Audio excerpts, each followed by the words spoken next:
আলিয়া বলেছেন, তিনি বলেছেন আব্দুল হাই পাহাড়পুরি রহমতুল্লাহ আলাইহির কাছ থেকে শুনে।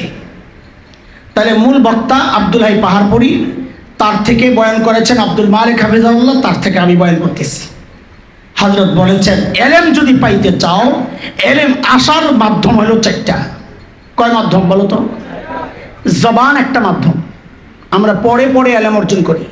চোখ একটা মাধ্যম, কান একটা মাধ্যম, হাত একটা মাধ্যম। বলে এলেম আসার জন্য এই মাধ্যমগুলো যদি কেউ পবিত্র না রাখে, গুণামুক্ত না রাখে, তাহলে তার কাছে এলেম তো আসবে, কিন্তু ওই এলেমের নূর থাকবে না। গুনাহগার, তার কাছে এলেম আসে না। তুমি হয়তো বলবা বহু গুনাহগার দেখছি, ভালো আলেম, ভালো আলেম। তো ছোট্ট কথায় আমি শেষ করতেছি। দোস্ত বলো তো, আমার যদি রূহটা চলে যায়, আমার এই শরীরটার নাম থাকবে তখন কি? লাশ। লাশ তো শব্দ জানো না, আরবি শব্দ লাশাই লাইসা বিষয়, কিছুই না এটা। রূহ আছে তো এই শরীরের দাম আছে, রূহ নাই তো এই শরীরের দাম নাই। কিন্তু বলো তো, রূহটা চলে যাওয়ার পর সাথে সাথে কি আমার চোখও গায়েব হয়ে যায়? কান, যা আছে তা সব ঠিক থাকে? রূহ থাকা অবস্থায় যা ছিল, রূহ চলে যাওয়ার পরেও সব অটোমেটিক ঠিক আছে, আগের মতোই? হ্যাঁ, গুনাহগারের কাছেও এলেম আসে, কিন্তু সেই এলেম হচ্ছে এলেমের লাশ।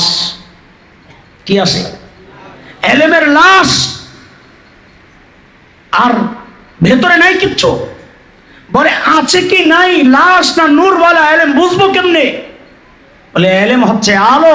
আলোর বৈশিষ্ট্য হচ্ছে সে নিজেও আলোকিত থাকে, আশপাশকেও আলোকিত করে। যে আলেম গুনাহগার, আমল নাই যার মধ্যে, ওই আলেম এলেমের লাশ ওয়ালা আলেম, সে নিজেও আলোকিত হয় না, তার আশপাশকেও আলোকিত করে না। ওই এলেমের কোনো মূল্য আল্লাহর কাছে নাই, সমাজে অনেক কারোর কাছে নাই। এই জন্যে ওই যে বলেছি, আমাদের এক নম্বর কথা ছিল আমি কে, মনে আছে কথা? আমি হচ্ছি সারা দুনিয়া থেকে বাছাই করা আল্লাহর নির্বাচিত বান্দা, যার তার না, মনে থাকবে ইনশাআল্লাহ। দুই, আমি কি হতে পারি? যা ইচ্ছা তাই হতে পারি, শুধু আল্লাহ ছাড়া, রসুল ছাড়া, ফেরেশতা ছাড়া, সাহাবী ছাড়া, মনে আছে কথা? তিন, কিভাবে হতে পারি? তিনটা কাজ: প্রচন্ড তলব, আগ্রহ, প্রচন্ড মেহনত, গুণামুক্ত জীবন। যদি এইভাবে হয়, ইনশাআল্লাহ এই প্রত্যন্ত জায়গা থেকে, এই জঙ্গলের ভিতর থেকেও শেখ আবুল হাসান আলী নদভী বের হইতে পারে, আব্দুল কাদের জিলানী বের হইতে পারে। তোমার সম্ভাবনা আরো বেশি, কারণ আব্দুল কাদের জিলানীর বাবা ছিলেন একজন কৃষক, তোমাদের অনেকের বাবা তো আলেম, তোমার সম্ভাবনা তো আরো অনেক বেশি ইনশাআল্লাহ। আল্লাহ তোমাদেরকে কবুল করেন, আল্লাহ এই জামিয়াকে কবুল করেন। এবার আপনাদেরকে বলি, আপনারাও কি চান না আপনাদের সন্তান এমন দামি হোক? চান? চান? যদি চান ভাই, ওদিক ওদিক না তাকায়া আল্লাহর হস্তে এই যে সুন্দর পরিবেশের এই মাদ্রাসা, এই মাদ্রাসায় আপনারা পাঠিয়ে দিবেন ইনশাআল্লাহ তাআলা। ঠকবেন না, নিজেও ঠকবেন না, সন্তানও ঠকবে না, দুনিয়াতেও না, আখিরাতেও না, ইনশাআল্লাহ তাআলা। الفضل الكبير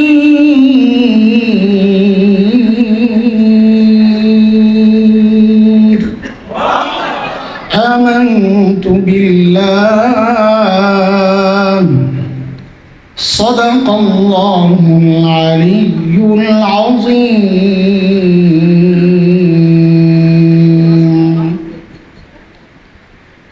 জামিয়া ইসলামিয়া মদিনাতুল উলুম এর নতুন শিক্ষাবর্ষ 1445-46 হিজরি, এই নতুন শিক্ষাবর্ষের ছাত্রদের সবক উদ্বোধন ইফতেতাহ উপলক্ষে অনুষ্ঠিত আজকের এই মুবারক মজলিস, উপস্থিত হযরত উলামায়ে কেরাম, প্রিয় ছাত্র ভাইয়েরা, যুবক বন্ধুরা, মুরব্বিয়ানে আযম, পর্দার আড়ালের মা ও বোন, আল্লাহ সুবহানাহু ওয়া তাআলার অশেষ মেহেরবানি, যে মহান মালিক লাখো কোটি মানুষ থেকে বাছাই করে দিনই এই মজলিসে আমাকে আপনাকে আসার বসার, কিছু কথা বলা ও শোনার তৌফিক দান করেছেন, সেজন্য মহান রবের শুকরিয়া আদায় করি। জবান খুলে, প্রাণ খুলে কালিমাতুশ শুকর উচ্চারণ করি, আলহামদুলিল্লাহ। মূলত আজকের প্রোগ্রামটা ছাত্রদের, ছাত্ররা নতুন সবক নিবে, বছর কিভাবে কাটাবে সেই জন্য কিছু দিক নির্দেশনামূলক কথা ওলামারা বলবেন তাদের জীবনের আলোকে, অভিজ্ঞতার আলোকে। তো আপনারাও আসছেন, এখন কথা বলা আসলে মুশকিল হয়ে গেছে। মানে কোন দিক লক্ষ্য করে বলবো, ছাত্রদের দিক না আপনাদের দিক? আজকে আপনাদের একটু ছাড় দেওয়া লাগবে। ছাত্রদের জন্যই কথা হোক, আপনারা শুনতে থাকেন ওদেরকে আমরা কি বলি, ঠিক আছে না? ইনশাআল্লাহ। আর এই কথাগুলো আপনাদের জন্যও লাভ, কারণ ওই কথাগুলো শুনে যদি কেউ চিন্তা করে আল্লাহ এদের এত দাম, তো আমিও ওই লাইনে চলে যাই। আচ্ছা আমি পারি নাই তো আমার সন্তানকে দিয়ে দিই, আমার সন্তান পারি নাই আমার সন্তানের সন্তানকে দিয়ে দিই। ওই আগ্রহ জাগার কথা, ছাত্রদের উদ্দেশ্যে যে কথাগুলো আমরা বলতে চাই ওগুলো শুনলে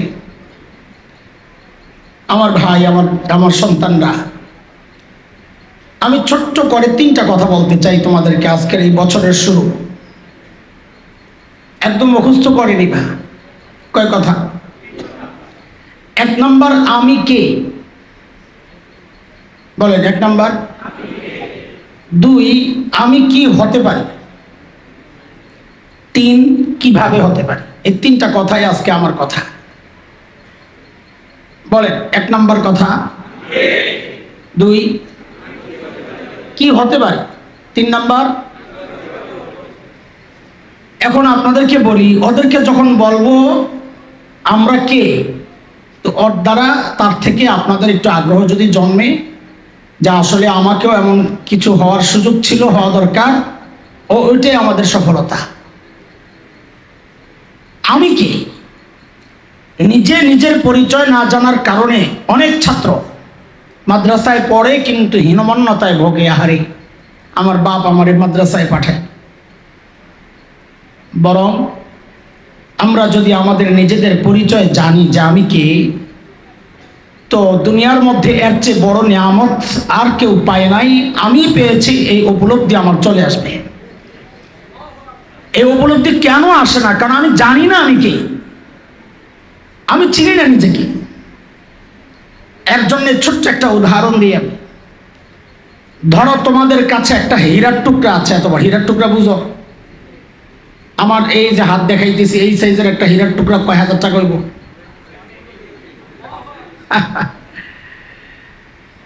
এমনও হীরার টুকরা আছে যাকে নিয়ে দেশ উজাড় হয়ে গেছে, রাজায় রাজায় লড়াই হয়েছে। কোহিনুর বেগম চিনো না? কোহিনুর বেগম চিনো? আরে চিনলে বলো, নাইলে বলো, আমি বলি। চিনো না? আমাদের দেশের গ্রামের মহিলাদের নাম রাখে কোহিনুর বেগম। আসলে কোহিনুর কি জানো? ওটা একটা হীরার টুকরা। এক লোক বাদশার দরবারে আসছে, মাথার ভিতরে লুকায় রাখছিল। আচ্ছা, যেই জিনিসটা চুলের মধ্যে একটা পাগড়ি টাগড়ির নিচে বা টুপি বা একটা কাপড়ের নিচে লুকায় রাখা যায়, এটা কি অনেক বড়?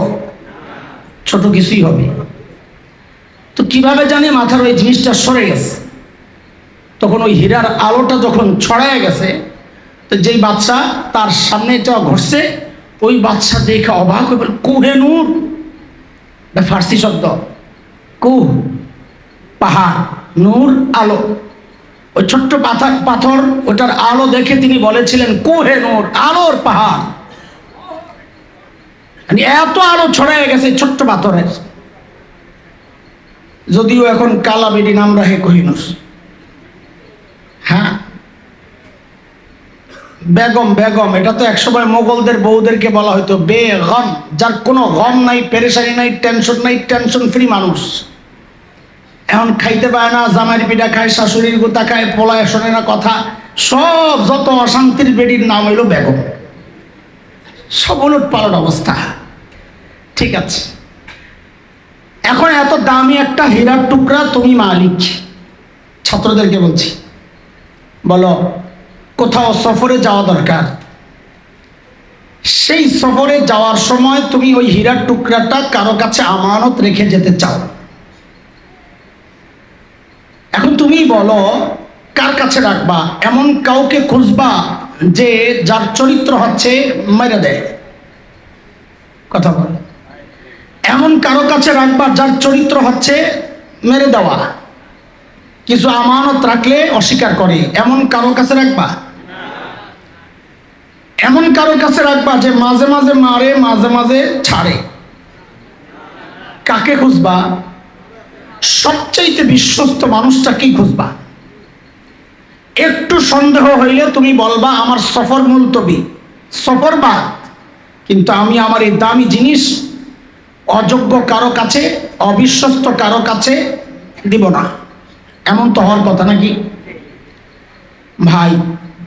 সারা দুনিয়াটা যদি হীরার টুকরা হয়, এই হীরার টুকরা যদি আরো কোটি গুণ বড় হয়, তাও মনে রেখো তুমি যে ইলম শিখতে আসছো, কোরআন, কোরআনের ইলম, ওই কোরআনের একটা নোক্তার যেই মূল্য, একটা অক্ষরের যেই মূল্য, এই গোটা দুনিয়া হাজার কোটি গুণ বেশি বড় হীরার টুকরা হইলেও ওই কোরআনের একটা অক্ষরের মূল্য সমান হবে না।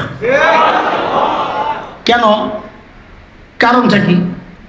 কারণ সোজা, কারণ গোটা দুনিয়া যত গুণ বড় হীরার টুকরা হোক না কেন, সে সৃষ্টি, আল্লাহর সৃষ্টি। আর কোরআন আল্লাহর সত্তার অংশ।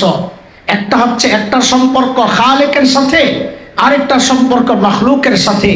খালেক আর মাখলুক যেমন বরাবর হয় না, গোটা দুনিয়া হীরার টুকরা হইলেও কোরআনের একটা অক্ষরের বরাবর হইতে পারে না।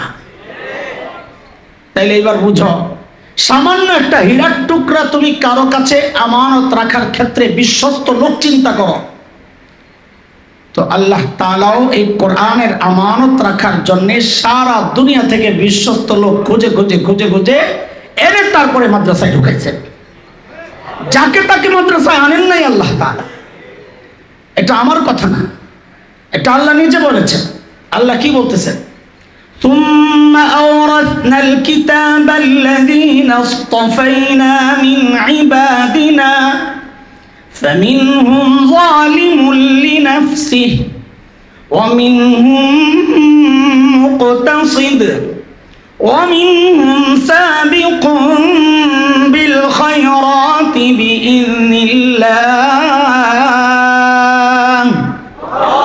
ذلك هو الفضل الكبير।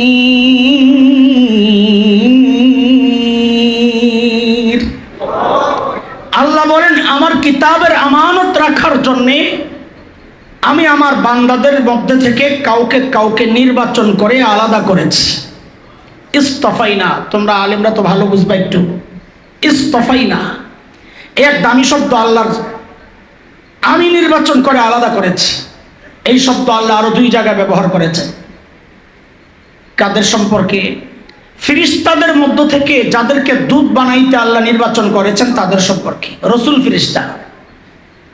মানুষদের মধ্য থেকে যাদেরকে নবুয়ত আর রিসালাত দিয়েছেন তাদেরকে, তাদের ক্ষেত্রে আল্লাহ ইস্তফাইনা এই শব্দ ব্যবহার করেছেন। কোথায়? সূরা আম্বিয়া। আল্লাহু ইয়াসতাফি মিনাল মালাইকাতি রাসূলা ওয়া মিনান নাস। ফেরেশতা এবং মানুষের মধ্যে রসুল আমার নির্বাচন করা, এটা ভোট করে হয় না, এটা দুর্নীতি করে হয় না, এটা ঘুষ দিয়ে হয় না, এটা আমার নির্বাচন করা। ঠিক আল্লাহ বলেন, আমিও কিতাবের আমানত তার কাছেই রেখেছি যে আমার নির্বাচন করা। ছোট্ট একটা সূক্ষ্ম কথা বলি, অনেকের খারাপ লাগতে পারে, কিন্তু আপনাদের দিল সাফ করা দরকার। কোনো কোনো আলেম আমল একটু ত্রুটি থাকে, ত্রুটি বলতে গুনাহ না, গুনার কথা বলছি না, একটু নফল কম পড়ে, একটু ইবাদত কম করে, একটু তাসবিহ কম পড়ে, একটু হেয়ালি জীবন, উদাস অলস থাকতে পারে। আবার অনেক আছে খুব বড় আমলি, নফল মিস নাই, তাহাজ্জুদ মিস নাই, জুব্বা টুপি লম্বা পাগড়ি মেহনতের সাথে আছে, পীরের কাছে যায়, মানে খজ ওমরা সব কমপ্লিট, আলেম না। এটা একটা উদাহরণস্বরূপ। আপনি আপনার ক্যাশের একজন দায়িত্ব দিবেন একজনকে, তাই বুঝো আমি কে, আমি কে শোনাইতেছি, আমার আলোচনা কি কোন ইয়ে চলতেছে, আমি কে। ক্যাশের দায়িত্ব দিবেন ক্যান্ডিডেট দুইজন, আবেদন করছে কয়জন? একজন ডিউটিতে ঢিলা, কিন্তু তার একটা গুণ আছে, সে কোনোদিন ক্যাশে হাত দেয় না।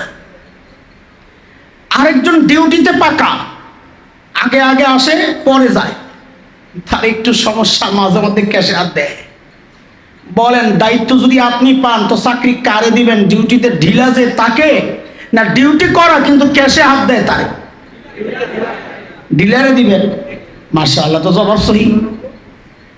আমল অনেক মজবুত, কিন্তু যদি দেখেন এলেম পায় নাই, তা আপনিও বুঝবেন আল্লাহ এলেমের ওই দায়িত্ব দেওয়ার জন্য খুঁজছেন। একজন ক্যান্ডিডেট আসছে বহু আমলওয়ালা, আরেকজন আসছে আমলে একটু ঘাটতি আছে, তো আল্লাহ তাআলা ওই কোরআনের দায়িত্ব ডিউটি ওই ঘাটতি আমলের তাকে দিছে। আপনাকে বুঝতে হবে আল্লাহ আপনাকে বিশ্বস্ত মনে করেন নাই, আমল ভালো, তার আমল একটু কমতি থাকলেও আল্লাহ তাকে বিশ্বস্ত মনে কইরা আল্লাহ কোরআনের জিম্মাদারি তাকে দিয়ে দিছেন। এই জন্য বলি মাদ্রাসায় যে কেউ আসতে পারে না, কেউ আসলে বুঝতে হবে আল্লাহ তাকে ধরে আনছে, আল্লাহ তাকে নির্বাচন করেছেন। এটা জানতেন কথা না। এই জন্যে ওই আরো বাকি দুই কথা কি হতে পারি, কিভাবে হতে পারে, এটা বলার আগে তোমাদেরকে বলি, এর জন্য আমাদের সর্বপ্রথম কাজ হচ্ছে মাঝে মধ্যে আল্লাহ শুকরিয়া আদায় করা। আলহামদুলিল্লাহ, আল্লাহ তুমি আমার মাদ্রাসায় আনছো, এই হীনমন্যতায় ভোগবা না যে আমি বাধ্য হয়েছি আসছে। বাধ্য হইলেও মনে করবা কে আনছেন, মা বাপ বাইন্দা নিয়ে আসছে তাও বুঝবা কে আনছেন। বলে আমার মন চায় না তাও বুঝি আল্লাহ আনছেন, আর কাম নাই আজাইরা কথাবার্তা। শোনেন, হাদিস একটা আসছে, বহু জান্নাতি এমন আছে যাদেরকে পায়ের মধ্যে শেকল লাগাইয়া আল্লাহ জান্নাতে লয়ে দিবে। কেন? ও যাইতে চায় না, কিন্তু আল্লাহর মঞ্জুর হয়ে গেছে ওরে জান্নাত দিবে, এই জন্য শেকলটাই না নিয়ে যাবে। বহু ছাত্র এমন আছে মাদ্রাসা আসতে চায় না, কিন্তু আল্লাহ পছন্দ করছে ওরে কোরআনের নিয়ামত দিবে, ওরে শেকল লাগায় মাদ্রাসায় রাখে। কেন? আল্লাহ মঞ্জুর করে ফেলেছে, ও হাফেজ হবে। জানতেন কথা না? আল্লাহু আকবার। নিজেকে চেনো আগে, তো দেখবা হীনমন্যতায় ভোগা দূরের কথা, কলেজ ইউনিভার্সিটিতে না যাওয়ার আফসোস এটা দূরের কথা, বরং আফসোস তো তুমি তাদের জন্য করবা, আহারে আমার ভাইটা কেন মাদ্রাসায় আসলো না, আমার কাজিন কেন মাদ্রাসায় আসলো না, আমার বন্ধুরা কেন কলেজে, আমি কেন মাদ্রাসায়, আহা ও কেন আসলো না। তুমি যদি দ্বীনি ইলমের দাম বুঝো তো তুমি তো তার জন্য আফসোস করবা, নিজের জন্য না। শুকরিয়া আদায় করবা, আলহামদুলিল্লাহ। কেন শুকরিয়া আদায় করলে কি হবে?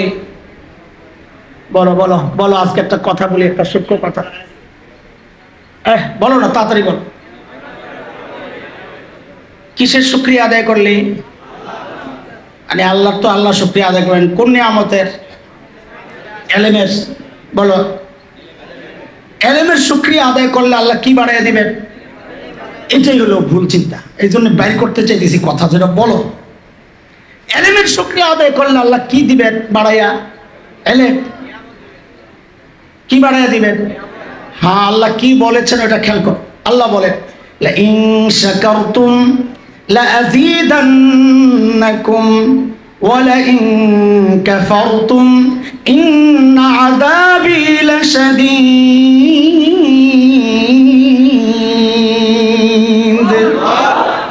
আল্লাহ বলেন তুমি যদি বান্দার শুকরিয়া আদায় করো তা আমি বাড়াইয়া দিব। কি বাড়াবেন? আল্লাহ রাখছেন আপ, কি বাড়াবো আল্লাহ বলেন নাই। আমি কেন নির্দিষ্ট করতেছি? যেই নিয়ামতের আমি শুকরিয়া আদায় করছি আল্লাহ ওই নিয়ামত বাড়াবেন, আল্লাহ বলছেন নাকি? তো আল্লাহ বলেন নাই, আমি কেন নির্দিষ্ট করি? আল্লাহ সব নিয়ামত বাড়ায় দিবেন। তুমি এলেমের নিয়ামতের শুকরিয়া আদায় করো, আল্লাহ তোমার দুনিয়ার নিয়ামত বাড়াইয়া দিবেন। তুমি এলেমের নিয়ামতের শুকরিয়া আদায় করো, আল্লাহ তোমার সুখ শান্তির নিয়ামত বাড়াইয়া দিবেন। তুমি এলেমের শুকরিয়া আদায় করো, আল্লাহ দুনিয়ার সমস্ত জরুরতের নিয়ামত তোমার জন্য বাড়াইয়া দিবেন। একটা আদায় করো, আল্লাহ সব দিয়ে দিবেন। এটা আল্লাহর সিস্টেমটাই এটা। এই জন্য দোস্ত, আমি কে আগে বোঝার চেষ্টা করো। দুই, কি হতে পারি? শেখ আবুল হাসান আলী নদভী রহমতুল্লাহ আলাইহি বলেছেন, একজন মানুষ চাইলে আল্লাহ হইতে পারবে না, পারবে? একজন মানুষ চাইলে ফেরেশতা হইতে পারবে না, পারবে? একজন মানুষ চাইলে নবী হইতে পারবে না, পারবে? এটা আল্লাহর নিজস্ব নির্বাচন। এটা নির্বাচন করা হয় না, এটা ভোট ডাকাতিতেও হয় না, ঘুষ দিলেও হয় না, কিছুতেই হয় না। এটা কার নির্বাচন?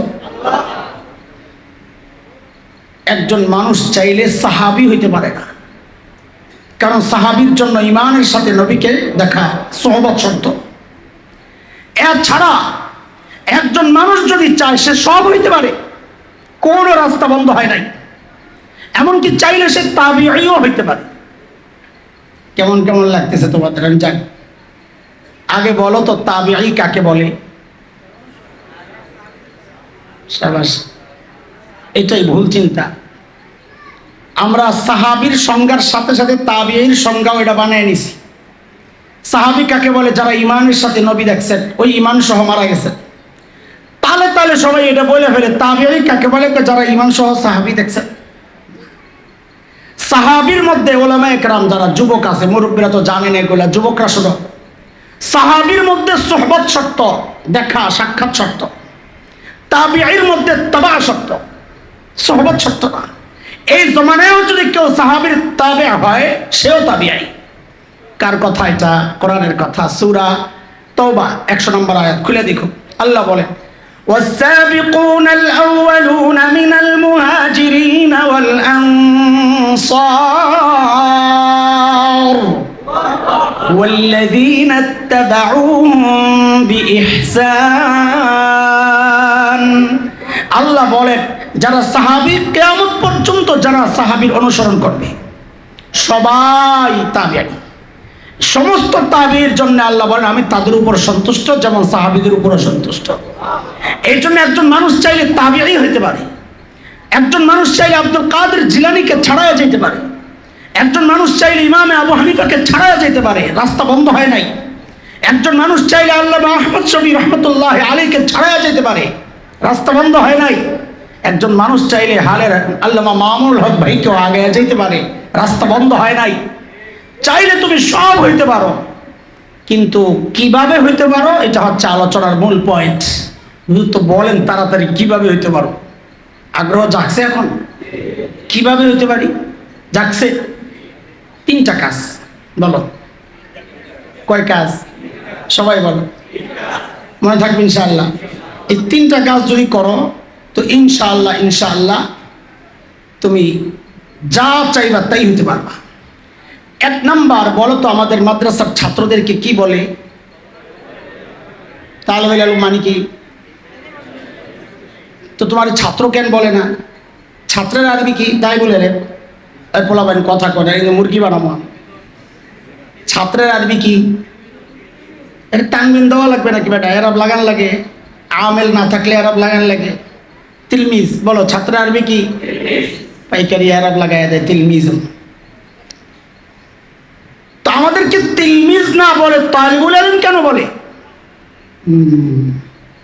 বুঝা গেল কিছু একটা আছে।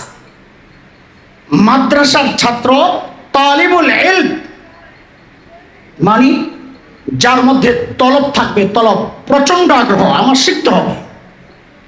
প্রচন্ড আগ্রহ না থাকলে সে ছাত্র হইতে পারে কিন্তু তালিবুল ইলম হইতে পারে না। আমি ছোট্ট 2টা উদাহরণ দিই তোমাদেরকে। প্রচন্ড আগ্রহ কাকে বলে? ইমাম শাফিঈ রহমতুল্লাহ আলাইহি, রমজান তো শুনছো? ইমাম মুহাম্মদ রহমতুল্লাহ আলাইহি দরজ দিতেন।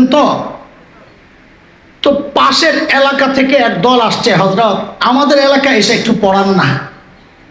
ওই সময় সিস্টেম ছিল ছাত্ররা যায় পড়তো ওস্তাদের কাছে। তো ইমাম মুহাম্মদ বলেন যে ভাইরে, আমার অনেক ব্যস্ততা, পড়তে হয়, লিখতে হয়, দেখতে হয়, পড়াইতে হয়, আমি দূরে কোথাও যাইতে পারবো না। ওরা এমন নাসর বান্দা যে আমাদেরকে পড়াইতেই হবে। ইমাম মুহাম্মদ বলে সম্ভব না, আমার বাহন নাই, আমার গরিব মানুষ। তো ওরা একটা বুদ্ধি বাইর করছে, হুজুর আপনারে একটা হুন্ডা কিনা দিই, 4 চাক্কার হুন্ডা। 4 চাক্কার হুন্ডা চিনো? ঘোড়া, এগুলো বুঝে না বলে। 4 চাক্কার হুন্ডা মানে কি? ঘোড়া। বলে হুজুর একটা ঘোড়া কিনা দিই। হ্যাঁ, তাইলে হইতে পারে। আগ্রহ কাকে বলে দেখো, যে হইতে পারে। তো ইমাম মুহাম্মদকে একটা ঘোড়া কিনা দিছে। ইমাম মুহাম্মদ ঘোড়ায় চড়ে চড়ে ওই এলাকায় যাইয়া পড়ান। এর মধ্যে ইমাম শাফিঈ রহমতুল্লাহ আলাইহি আসছেন ইমাম মুহাম্মদ রহমতুল্লাহ আলাইহির কাছে। এসে বলে, হযরত আমি একটা কিতাব পড়তে আসছি আপনার কাছে। ইমাম মুহাম্মদ বলেন, আর কি জ্বালা, এক জ্বালা দূর করলাম ঘোড়া পাইয়া, আরেক জ্বালা আইছে। আমি আমার সময় নেই ভাই, তুমি অন্য কারো কাছে যাও। ইমাম শাফিঈও নাসর বান্দা। হুজুর আমি বহু দূর থেকে আসছি। কোথায়? ইমাম মুহাম্মদ সেই ইরাকে, আর কোথায় মধ্য এই তোমার রাশিয়ার পাশের অঞ্চল থেকে, এত দূর থেকে গেছে। হযরত আমাকে পড়াইতেই হবে। তো ইমাম মোহাম্মদ বলেন, আমার তো সময় নাই রে ভাই। বলে, আপনার সময় লাগবে না, সময় আলাদা বের করা ছাড়াই আমার পড়ার ব্যবস্থা আছে। বলে কি? বলে, আপনি যখন ঘোড়ায় চড়ে ওই এলাকায় যাবেন, আমি আপনার ঘোড়ার পেছনে পেছনে দৌড়াইতে থাকবো, আপনি পড়াইতে থাকবেন। ইমাম শাফিঈ ওই কিতাব ইমাম মুহাম্মদের ঘোড়ার পিছনে দৌড়াইয়া দৌড়াইয়া পড়ছে মিয়া। আর টাইম মতো সবকে আসতে চাও না তোমরা, এটার নাম তলব না। এই তলব থাকলে এলেম আসবে না। তালিবুল ইলম হওয়ার জন্য প্রথম শর্ত তলব লাগবে। আচ্ছা বলে, এটা তো অনেক পুরান কথা, হাল জমানার কিছু বলেন। তা আমাদের এক বড় ছিলেন আব্দুল কাদের রায়পুরি রহমতুল্লাহ আলাইহি। তোমরা ওস্তাদদের কাছে নামটা অনেক শুনবা, আমাদের বুজুর্গদের একজন। তিনি আসছেন দেওবন্দ মাদ্রাসায় পড়ার জন্য। এই ছাত্ররা খেয়াল করো, ওই সময় দেওবন্দ মাদ্রাসায় বোর্ডিং সিস্টেম ছিল না, ছিল লজিং সিস্টেম। লজিং সিস্টেম বুঝো? ঘরে ঘরে খায় আর কি। তো দায়িত্বশীল যে ওস্তাদ, উনি বলছেন যে ভাইরে, আমাদের লজিং বাড়ি খালি নাই, তোমারে নেওয়া যাবে না। তো হযরত আব্দুল কাদের রায়পুরি রহমতুল্লাহ আলাইহি বলেন, হযরত, আমার খাওয়ার ব্যবস্থা আমি করব, ভর্তি করেন। বলে, খাওয়ার ব্যবস্থা করতে পারলে কোনো সমস্যা নাই, কিন্তু সমস্যা হইল খাওয়ার ব্যবস্থা যে করবেন কোত্থেকে? হোটেল নাই, দোকানপাট নাই, কিচ্ছু নাই, টাকা থাকলেও সম্ভব না। হযরত আব্দুল কাদের রায়পুরি রহমতুল্লাহ আলাইহি বলেন, তিনি কিভাবে পড়েছেন লজিং ছাড়া, খাওয়া নাই? তো বলেন যে সারাদিন পড়তাম। বাচ্চারা খেয়াল করো, সারাদিন পড়তাম। রাতে সবাই যখন শুয়ে পড়তো, আমি উঠে যেতাম, মাদ্রাসার বাইরে চলে যেতাম। দেওবন্দের বাইরে একটা মন্ডি বাজারকে বলে পাশে একটা ফলের আড়ত ছিল, ফলের আড়ত। ওই ফলের আড়তে চলে যেতাম। তো 3টা ফলের কথা লেখছেন, তরমুজ, কলা, আম, যে এই 3 ফল বেচা কিনা হইতো। যখন লেখছেন ওই সময় তরমুজ ছিল বা যে ফল ছিল ওই সময় এগুলোই লেখছেন তিনি। বলে সারাদিন বেচা কিনার পর মানুষ যে কিছু পরীক্ষামূলক খাইতো টাইতো এমনি এমনি, তো রাতে যায়া দেখতাম ওই তরমুজের ছিলকা পড়ে রয়েছে কয়টা, ও ওখানে কলার ছিলকা পড়ে রয়েছে কয়টা, ও দূরে আমের ছিলকা পড়ে রয়েছে কয়টা। হযরত আব্দুল কাদের রায়পুরি রহমতুল্লাহ আলাইহি বলেন, আমি ওই কলার ছিলকা, আমের ছিলকা, তরমুজের ছিলকা এগুলারে সংগ্রহ করে বসে বসে এগুলারে ধুইতাম। ধুইয়া পরিষ্কার করে প্রতিদিন রাতে সবার চোখের আড়ালে আমি ওই কলার ছিলকা, আমের ছিলকা, তরমুজের ছিলকা খায়া দিনে পড়তাম। এলেম কি এমনি আসে? আর এখন খাবার একটু লবণ নষ্ট একটু কম বেশি হইলে মুহতামিমের গোষ্ঠী শুদ্ধ উদ্ধার করে পোলাপান। এখন তরকারির ঝোল একটু হালকা হইলে পুরা মাদ্রাসার ব্যবস্থাপনার বিরুদ্ধে কথা বলে পোলাপান। এলেম আসবে কোত্থেকে? মনে রাখ, মাদ্রাসার উস্তাদ, মাদ্রাসা সংশ্লিষ্ট যে কোনো বিষয়ের বিরুদ্ধে যদি কোনো ছাত্র অভিযোগ করে, আমি হলফ করে তোমাকে লিখিত দিয়ে যাব, ওই ছেলে আর যাই হোক রব্বানি হক্কানি আলিম হইতে পারবে না। মাদ্রাসায় ঢুকতে হবে সব কিছু ছাইরা, কোনো অভিযোগ নাই আমার, আমি আসছি পড়তে। আলিয়া বলেছেন, তিনি বলেছেন আব্দুল হাই পাহাড়পুরি রহমতুল্লাহ আলাইহির কাছ থেকে শুনে। তাহলে মূল বক্তা আব্দুল হাই পাহাড়পুরি, তার থেকে বয়ান করেছেন আব্দুল মালিক হাফিজাহুল্লাহ, তার থেকে আমি বয়ান করতেছি। হযরত বলেছেন, এলেম যদি পাইতে চাও, এলেম আসার মাধ্যম হলো 4টা। কয় মাধ্যম বলো তো? জবান একটা মাধ্যম, আমরা পড়ে পড়ে এলেম অর্জন করি। চোখ একটা মাধ্যম, কান একটা মাধ্যম, হাত একটা মাধ্যম। বলে এলেম আসার জন্য এই মাধ্যমগুলো যদি কেউ পবিত্র না রাখে, গুণামুক্ত না রাখে, তাহলে তার কাছে এলেম তো আসবে, কিন্তু ওই এলেমের নূর থাকবে না। গুনাহগার, তার কাছে এলেম আসে না। তুমি হয়তো বলবা বহু গুনাহগার দেখছি, ভালো আলেম। তো ছোট্ট কথায় আমি শেষ করতেছি। দোস্ত, বলো তো, আমার যদি রূহটা চলে যায়, আমার এই শরীরটার নাম থাকবে তখন কি? লাশ। লাশ তো শব্দ জানো না, আরবি শব্দ লাশাই লাইসা বিষয়, কিছুই না এটা। রূহ আছে তো এই শরীরের দাম আছে, রূহ নাই তো এই শরীরের দাম নাই। কিন্তু বলো তো, রূহটা চলে যাওয়ার পর সাথে সাথে কি আমার চোখও গায়েব হয়ে যায়? কান যা আছে তা সব ঠিক থাকে? রোহ থাকা অবস্থায় যা ছিল রোহ চলে যাওয়ার পরেও সব অটোমেটিক ঠিক আছে আগের মতোই। হ্যাঁ, গুনাহগারের কাছেও এলেম আসে, কিন্তু সেই এলেম হচ্ছে এলেমের লাশ। কি আসে? এলেমের লাশ, আর ভেতরে নাই কিচ্ছু। বলে আছে কি নাই, লাশ না নূরওয়ালা এলেম বুঝবো কেমনে? বলে এলেম হচ্ছে আলো, আলোর বৈশিষ্ট্য হচ্ছে সে নিজেও আলোকিত থাকে, আশপাশকেও আলোকিত করে। যেই আলেম গুনাহগার, আমল নাই যার মধ্যে, ওই আলেম এলেমের লাশ ওয়ালা আলেম, সে নিজেও আলোকিত হয় না, তার আশপাশকেও আলোকিত করে না। ওই এলেমের কোনো মূল্য আল্লাহর কাছে নাই, সমাজে অনেক কারোর কাছে নাই। এই জন্যে ওই যে বলেছি, আমাদের 1 নম্বর কথা ছিল আমি কে, মনে আছে কথা? আমি হচ্ছি সারা দুনিয়া থেকে বাছাই করা আল্লাহর নির্বাচিত বান্দা, যাত্রাটা মনে থাকবে ইনশাআল্লাহ। 2, আমি কি হতে পারি? যা ইচ্ছা তাই হতে পারি, শুধু আল্লাহ ছাড়া, রসুল ছাড়া, ফেরেশতা ছাড়া, সাহাবী ছাড়া। মনে আছে কথা? 3, কিভাবে হতে পারি? 3টা কাজ: প্রচণ্ড তলব, আগ্রহ, প্রচণ্ড মেহনত, গুণামুক্ত জীবন।